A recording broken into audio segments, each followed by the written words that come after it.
Yummy, yummy, so good. Welcome to Mama King's Kitchen. Hallo, schön, dass ihr da seid. Heute werde ich euch zeigen, wie man eines der beliebtesten koreanischen Leibchen macht. Das ist Shrimps-Leibchen. Das ist auch Lieblingsessen von meinen Kindern und von vielen meiner Freunde.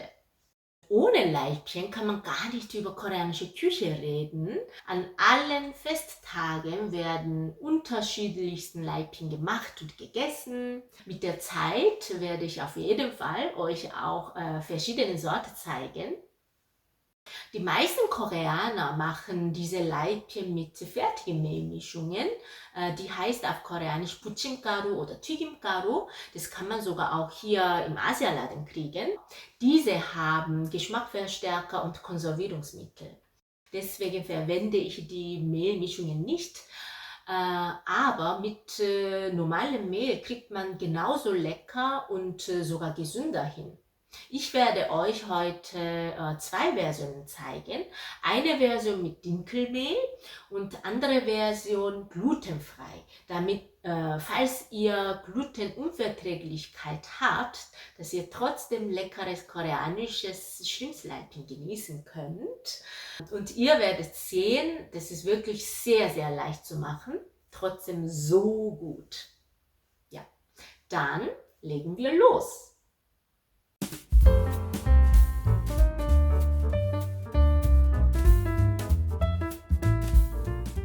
Das sind Zutaten, die man im Asialaden besorgen muss. Koreanisches Sesamöl. Ihr könnt natürlich auch anderes Sesamöl vom Asialaden nehmen. Bitte nur nicht das Sesamöl aus dem normalen Supermarkt nehmen. Dann brauchen wir noch koreanische Sojasauce. Ich empfehle euch diese hier, weil hier kein extra Zucker, keine Konservierungsstoffe, keine Geschmacksverstärker und so weiter drin sind und trotzdem gut schmeckt. Für die glutenfreie Version brauchen wir Reismehl. Bitte achtet darauf, dass ihr das blau verpackte Reismehl kauft. Zuerst die Shrimps waschen und klein schneiden.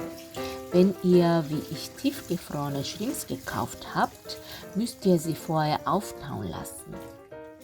Zum Schneiden benutze ich meine Kochschere, weil es mit dieser am leichtesten geht. Zum Würzen der Shrimps nehme ich einen Esslöffel Sojasauce, eine Knoblauchzehe, die ich durch die Knoblauchpresse drücke, und ein bisschen Pfeffer. Alles mischen und zur Seite stellen. Wir schneiden den Schnittlauch in ca. 5 cm lange Stücke. Das Originalrezept wäre mit Schnittknoblauch. In Korea bekommt man Schnittknoblauch jederzeit im normalen Supermarkt. Ich pflanze ihn aber zu Hause selber an. Deshalb habe ich den Schnittknoblauch nur im Sommer zur Verfügung und benutze sonst Schnittlauch. Jetzt zeige ich euch kurz den Unterschied zwischen Schnittlauch und Schnittknoblauch. Bei uns im Garten, im Hochbeet, wachsen wieder Schnittlauch und Schnittknoblauch vom letzten Jahr. Diesen Winter hatten wir so viel Schnee, trotzdem haben die überlebt. Ich finde super. Das ist Schnittlauch, was ihr kennt. Das ist Schnittknoblauch. Die Blätter sind etwas flacher. Die schmecken auch etwas mehr nach Knoblauch. In der koreanischen Küche verwendet man sehr oft Schnittknoblauch.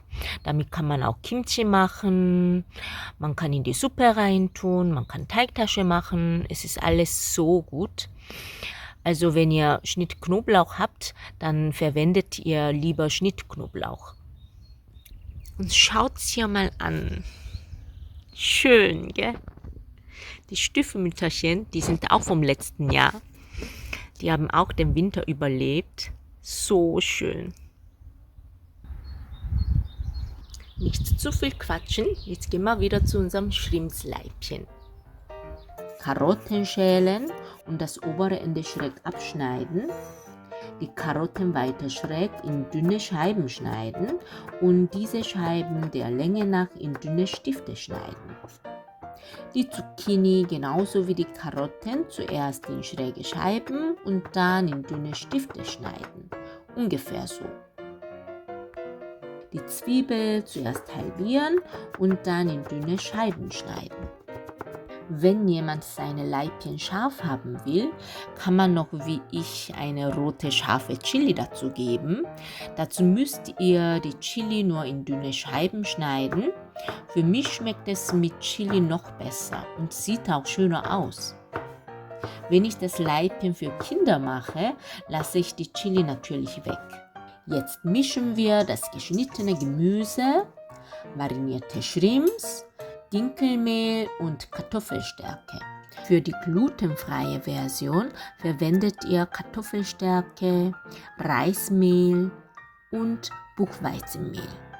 Dann noch 100 ml Wasser, die restlichen 2 Esslöffel Sojasauce, 1 Esslöffel Sesamöl, ein Ei und Prise Salz. Alles zusammen mischen. Jetzt ist der Teig fertig. Zum Braten schalten wir den Herd am Anfang auf die höchste Stufe und geben Öl in die Pfanne. Öl gut verteilen. Wenn die Pfanne heiß ist, den Herd wieder runterschalten. Die Laibchenportionen mit einem Esslöffel in die Pfanne geben. Dabei achten wir darauf, dass in jedem Laibchen alle Zutaten vorhanden sind. Damit die Laibchen besser zusammenhalten, nehmen wir ab und zu mit dem Esslöffel etwas Teigsaft und verteilen ihn über die Stellen, an denen zu wenig Teig ist.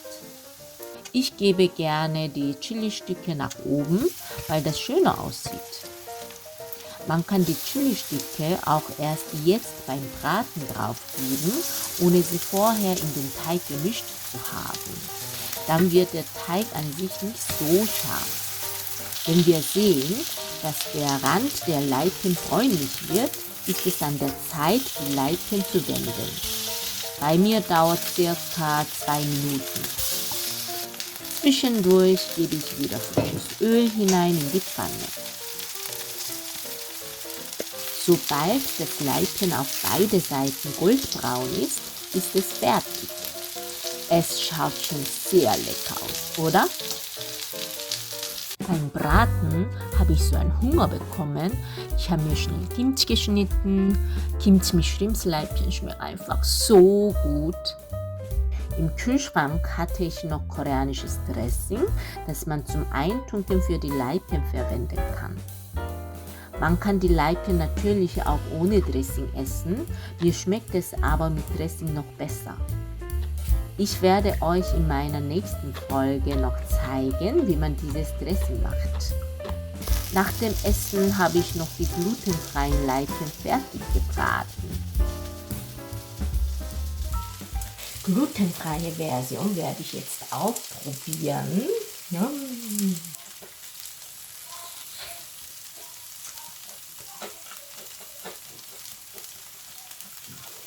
Das Laibchen müsst ihr unbedingt probieren. Beide Versionen wirklich sehr gut. Dann, ich wünsche euch viel Spaß beim Laibchen machen und guten Appetit. Bis bald. Tschüss.